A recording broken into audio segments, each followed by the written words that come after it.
Hey guys, Psychic Pictures here, and welcome back to more Pokemon Scarlet and Pokemon Violet. In the last episode, we went and celebrated my birthday, even though it's months after... It was months before the actual episode released, but who's counting?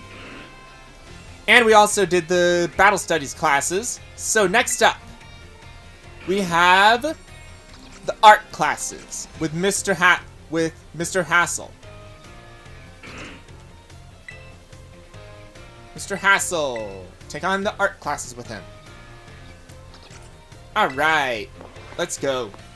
Now, I will say the Battle Studies classes are my favorite, but I haven't done the home ec classes in my regular playthroughs, so those are going to be completely new. Greetings, I am Hassel. I will be teaching this art class. It's a pleasure to meet you all. We've already battled. Now, let me be candid for a moment. I imagine that many of you will forget all that you learned in this class once you graduate. After all, you don't need even a basic understanding of artwork, much less a refined appreciation of beauty for most exams or jobs. Is my class a waste of time for you then? I think not. At least I certainly hope it isn't. Think for a moment, all of you. What is beauty anyway? What makes something beautiful? The eye of the beholder. Interesting. Thank you, Psychic. Oh, I don't mean to suggest that's a correct answer to my query. The important thing is that you all take time to think about it. Think about why we might find beauty in a flower blooming on the side of the road, for example. Question why the sky is a different shade of blue than the ocean, or why the leaves change color. Ponder the windmills of Artisan and how they move. Contemplate the chilling bite of the waters of Cascarafa. I'm sure you will find that every little detail of your lives will seem more vivid, more impactful, if you just take a moment to stop and think. And I am certain that if you stop and truly appreciate the little beauties of this world, it will help you pull through the days where your studies have you exhausted, or when work has dampened your spirits. Do pardon me for waxing philosophical. You don't need to understand all of that now. To put it simply, it is truly that one doesn't need art to survive, but it certainly makes surviving much more enjoyable. That girl is using her mind to turn the pages of her book. I'm sorry, I can't take my eyes off that. How she goes, flips the page with her hand, and then the page turns. It is my hope that this class will add even a little bit of color to your lives. That's all for today. Next time, we'll try a more hands-on approach to appreciating beauty. Okay.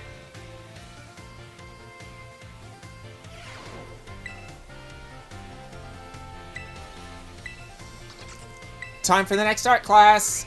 Okay. Let's go.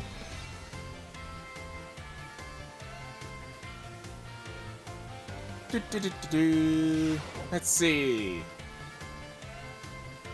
It is I, Hassel, yet again. In our previous class, we discussed what beauty is, which might have been a little boring to you. So today, I thought we would mix things up a little to pique your interest in art. Allow me to introduce our special guest. Gibble! Gibble! This is Professor Gibble, the assistant lecturer for today. Now then, Professor Gibble, if you would be so kind as to terrestrialize for us.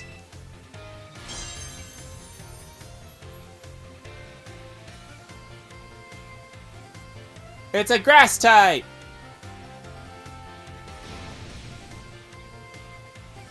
As some of you may already know, a Pokemon can terrestrialize if you use a Terra Orb. Normally, Professor Gibble would be of the Dragon type, or the Ground type, but by terrestrializing, it succeeded in changing its type. So class, what type do these lovely glistening flowers above Professor Gibble's head represent? The Grass type. Excellent, Psychic. Full marks for you. These beautiful flowers blooming above Professor Gibble's head show that it has now become a Grass type. The shape of the Terra jewel above the Pokemon's head depends on the Pokemon's Terra type. To summarize, if an opponent's Pokemon terrestrializes during battle, observe a Pokemon's Terra jewel closely to see what type it has become, and choose effective moves accordingly. It is my sincere hope that today's lecture will help you achieve beautiful victories. The terrestrial phenomenon is indeed a fascinating and deep subject to discuss. That's it for today. Thank you, Professor Gibble, for your help. Gibble! Gibble! Alright. Next up. I almost said Chapter 3. But kind of is Chapter 3. Chapter 3 of the classes. Alright, let's see what we got this time. She's still controlling that page with her mind. Hello class, it's I, Hassel again. I've been told that my previous lecture about the terrestrial phenomenon was very well received. Thank you for all for your kind words. In fact, Ms. Dendra specifically requested that I impart even more battle knowledge to my students. She's the battle studies class teacher. Of course she's doing that. So I've decided that today we will take another look at how a Pokemon can terrestrialize. Gibble! And of course, here's Professor Gibble to help us. Now then, Professor Gibble, terrestrialize. Ooh. Now, what do we have here? Last class we saw Grass type terrestrializing, but this time we have something different. Observe the Terra Jewel resembling a snowflake. Its dendritic shape is stunning to behold. It's a little chilly standing close to it. So class, what Terra type is it? It's a nice type. Full marks. The reason this is a snowflake is because it's simple, because he's an ice type. And because it's currently an ice type moves would not be very effective against it. Keep in mind, usually they would deal quadruple damage to Gibble. And now, here's some trivia about snowflakes. While snowflakes come in many different shapes and sizes, most are classified as hexagons. Just think of it. Snowflakes fall from the sky, taking similar shapes, without anyone saying they must. Do you not feel the great mystery of nature? The beautiful enigma we live in? This is a bit of a tangent, but Professor Jock's glasses are hexagonal, aren't they? I almost forgot to mention that you can change the Pokemon's Terra type at the Treasure Eatery located in Medali. Though, I must say, the cook there is a little prickly. You'll need to get her a good side of... You'll need to get on her good side if you want her to help. Now, come prepared for next class, because it's the midterm exam. Thank you. Today, Professor Gibble. Gibble! Time for the midterm. All ready. Yay! Midterm! Hooray! Don't be late, or else you won't have as much time on your midterm.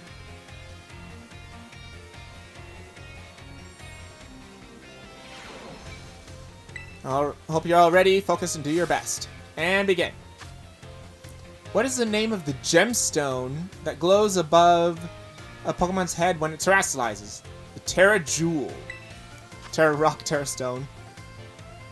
When the answer to question 1 is in the shape of flowers, what type does it represent? The grass type. What shape are most snowflakes classified as? Hexagon? Where is the eatery that allows you to change Terra type? Medali. Kabupoko? I live there! I live there! Levencia and Medali. What makes something beautiful? There is no correct answer.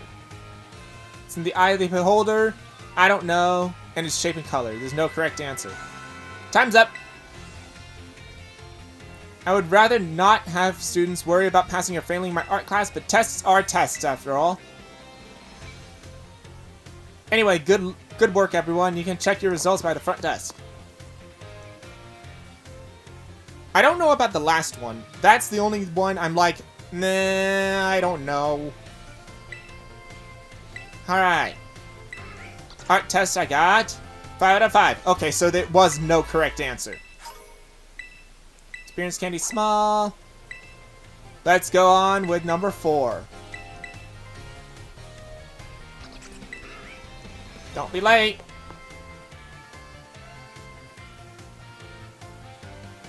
Papa. Bum bum bum bum bum. It is I, Hassel, yet again. I'm pleased to say that everybody did well on the midterm exams. As a reward for all your hard work, we have a special guest visiting us today. Now then, Bracy, Brassy, come on in. Please come in. Greetings. Bracius. I am Bracius. I am an artist. I am focused exclusively on grass-type Pokemon for my work. Bracius here mainly creates three-dimensional pieces, such as statues and the like. One of his major works is the installation titled Surrendering Some Flora, found in Artisan. Many of you who've challenged the Artisan Gym are no doubt familiar with these sculptures. She's still using mind games. Yes, I do recognize some faces among these students. I hope you all understand how fortunate you are to be able to attend Hass's classes. Ol Hass is the man who saved me when I had lost all hope and given up on myself. But he never gave up on me. I do not exaggerate when I say that he is my mentor for life. Mentor in life. It is precisely thanks to Hass that I was able to establish my current art style. Ah, dear Brassy. I've nothing against reminiscing about old times, but today I hope you will guide this class in a way only you can. Of course. Let's see. Why don't we discuss what Hass mentioned, surrendering some flora. Can anyone here tell me what my mood was when I crafted this detached expression? With the surrendering some flora? Sad mood. Nope. Okay. No. Completely and utterly wrong.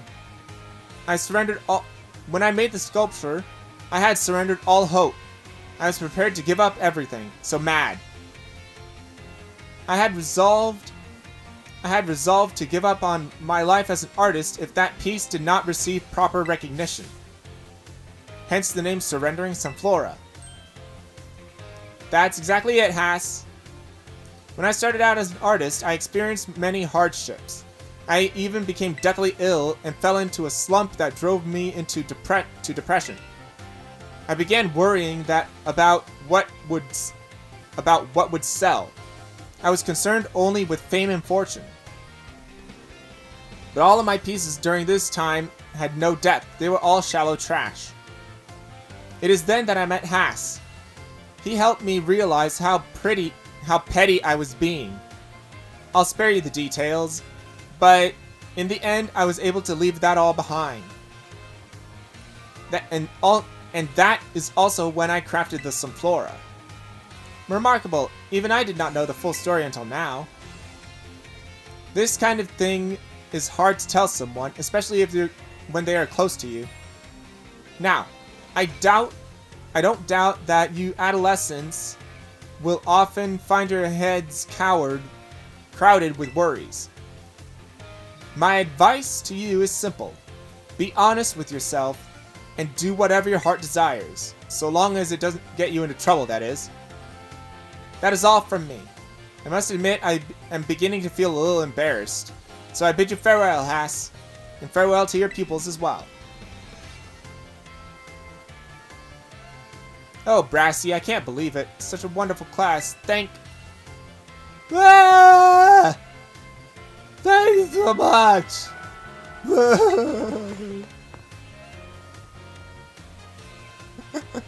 It's so weird when he cries. It's so weird when he bawls.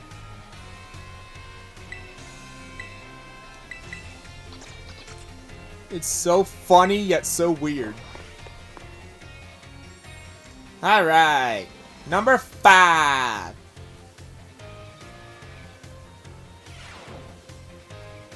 Art class number 5. First, let me apologize for losing my composure during the last class. I was so touched by Bracius' story that I simply couldn't contain my emotions. I'm sorry for making such a scene. I certainly got a stern talking to from Miss Time about the class, yet... Then, anyway, let us shift gears and dive into the material for today's class. Now, have you heard of the 10 sites of Paldea? Yes. As the name would imply, there are 10 sites in Paldea that are considered particularly beautiful. Among them, I would say that the Grand Olive Orchard is likely the most accessible. You can see the field after field of olive trees from the hill on the way to Cortando. 2 waterfalls are also counted among these sites, Fury Falls and Casaroya Falls.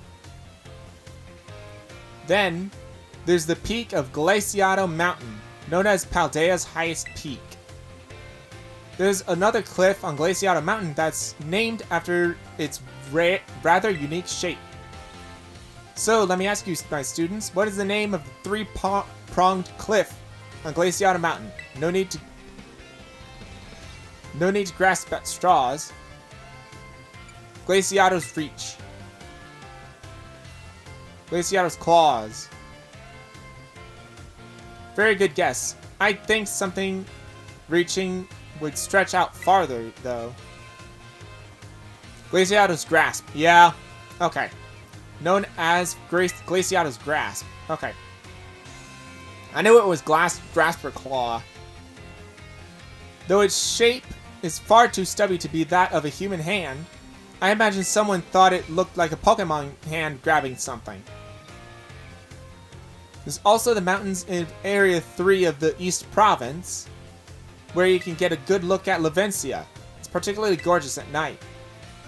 In fact, the view is so brilliant it is known as Million Volt Skyline. I hear it's quite a hotspot for dates, and deservingly so for having such a romantic view. I imagine it's, what do the kids call it these days, a very fleek selfie spot? Of course, you may feel that not all these 10 sites live up to their grandiose names. How often do we visit some tourist spot only to be disappointed? Not to say that you shouldn't visit them, only that you should keep your hopes in check. The important is to go yourself and see them with your own 2 eyes. And sometimes a disappointing experience can be worthwhile in its own way. Take a chance. That's it for today.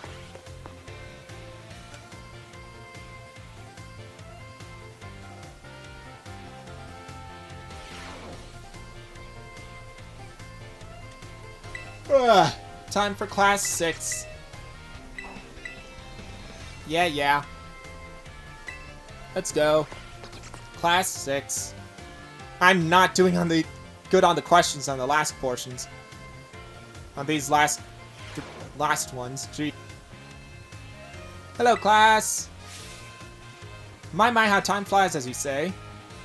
As they say. Indeed, our time together has certainly flown by. It's hard to believe that this is our last class. Now, our topics for today may feel somewhat unrelated to art. But there is no set definition as to what art should be. Therefore, let us carry on with the discussion and see where it takes us.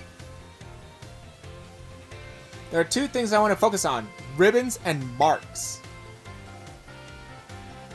Both ribbons and marks are special honors that capture a Pokemon's qualities.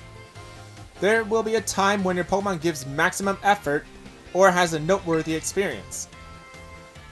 In recognition of its feats and accomplishments, it can be given a ribbon.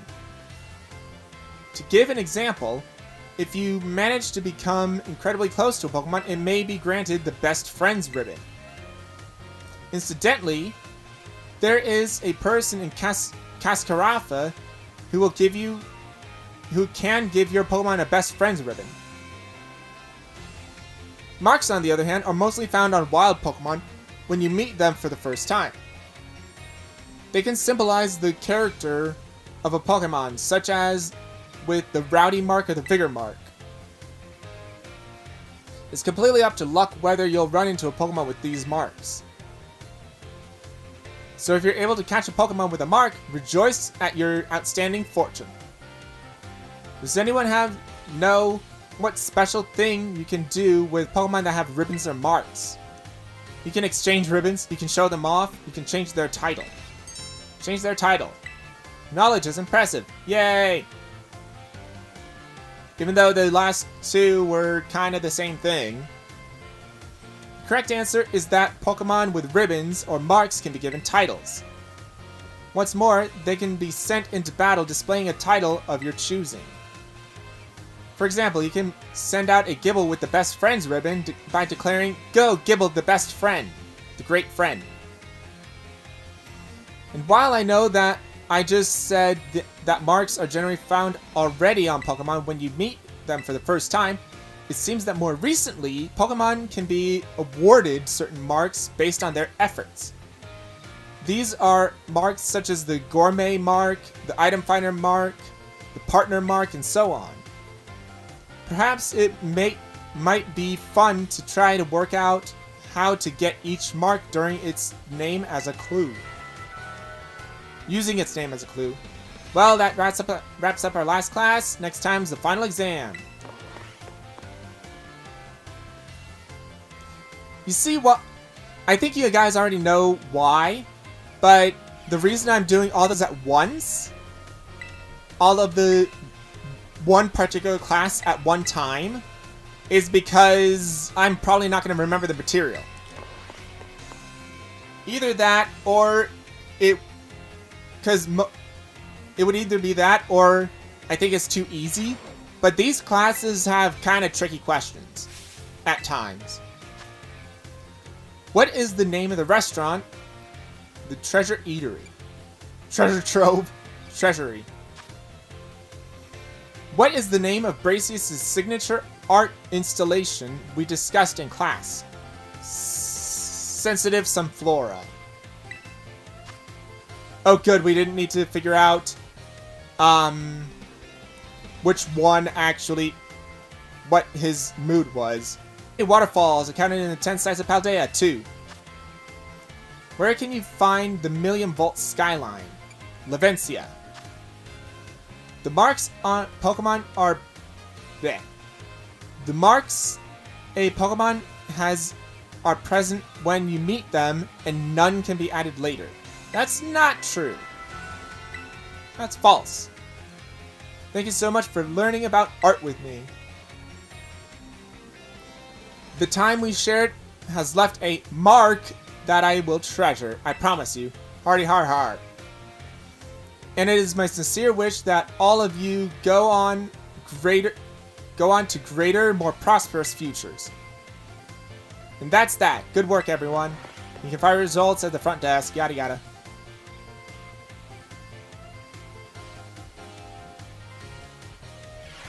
Alright. It's great to get the tests out of the way. Let's see, art test, I got 4 out of 5. Okay, whatever, I passed. Experience candy medium. Alright. Whoops, didn't mean to do that. So, we have one more class left, but I'm going to save that for later because I've been doing 2 classes at once. I've been doing 2 classes, then 2 classes, then 2 there. I've been doing 2 classes, then some battles, then 2 classes, then 2 battles, so that it doesn't get too boring. So, this time we're actually going to be progressing the story! Yay! We're going to be talking to Gita. Next time. This has been Psyche Pictures, and I'll see you guys next time for more Pokemon Scarlet and Violet. See you then.